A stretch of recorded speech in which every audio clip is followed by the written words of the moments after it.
I'll give you 8 reasons why you should start by creating a small game coming up.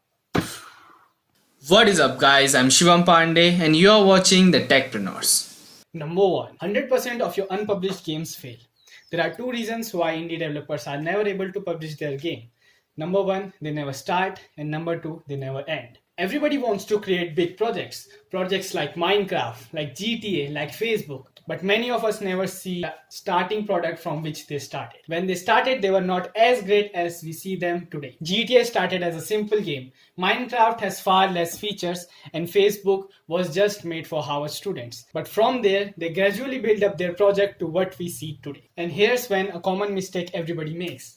They are never able to judge the scope of their game. They try to create a game of a very bigger scope, and eventually they find that the scope is too hard for them and they have lost all their interest in the project. And they move on to some new project in hope that someday they would come back to that project, but that day never arrives. And many of the good games are just left as unpublished files in someone's PC which no one plays. Number 2. If you start by creating a really big game, then eventually you will realize that you have to scale that thing down. And if you have created a small game and you have published it, then you have all the reasons to scale it to a bigger project. You can add more stuffs, you can add more levels, you can add more features to your game and make it the next big thing. Number 3. As an indie developer, the last thing you want is putting 2 or 3 years of hard work into your game and finally finding that no one ever wants to play your game. And that would be a real loss of money, loss of time, and loss of energy.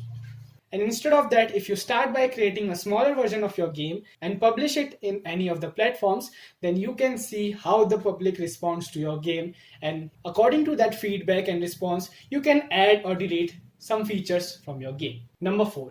Game development is not just about creating game. It's about how well you market and produce your game and give your game to all your customers. And if you start this journey by creating small games and publishing those small games to Play Store or any other store, then with your development skills, your marketing and publishing skills would also improve. And this would help you to increase the customers for your game if you try to create a big and commercial game. But there, if you start by creating a really big game, then either you would fail to create the game or publish and market your game properly. Number 5.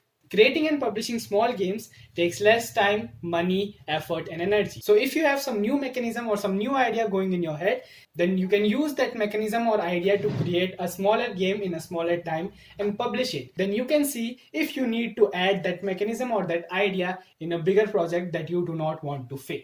And so small games becomes a medium by which you can explore new idea, experiment new things, take risks, and by that feedback you can add something good into a commercial and a bigger project.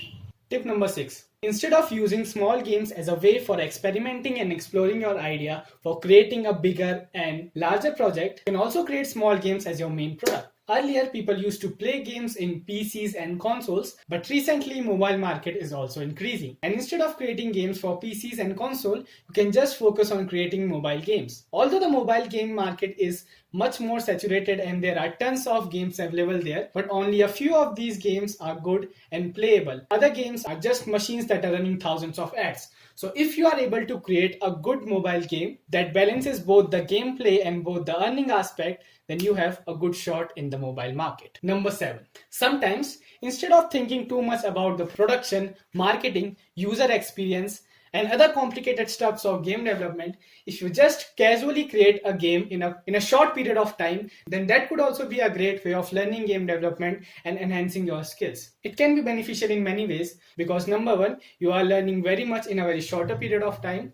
Number 2, by the end of this process, you have something as a product in your hand. And number 3, you have saved much of your time in just learning and you have much more time left for creating some new games. And that's what basically the whole point of Game Jam is. You just create a prototype between 2 to 7 days and that's it. You have created a game, you have learned many things and you have not wasted much of your time. 8th and the most important part. Game development is frustrating if you never publish any project. If you create a big game and fail to complete that game, then you have to reduce the scope of your game, and with that reduction, your motivation also reduces.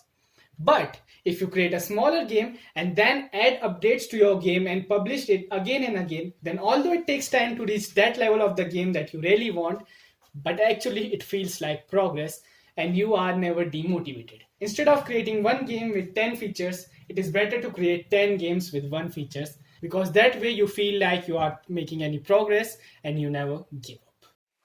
Hence, in a nutshell, think big but start small, because sometimes it is the simple that creates the marvel. That's it for today, guys. I'm working on my first platformer game, so Devlog's coming soon. And if you like the video, consider subscribing and hitting the like button. Make sure to press that bell icon so that you are notified each time I post a new video. Also, you can join my Discord server. The link is in the description for more game dev related stuffs. We'll see you in the next video. Till then, dream big, hustle hard, and keep watching The Techpreneurs.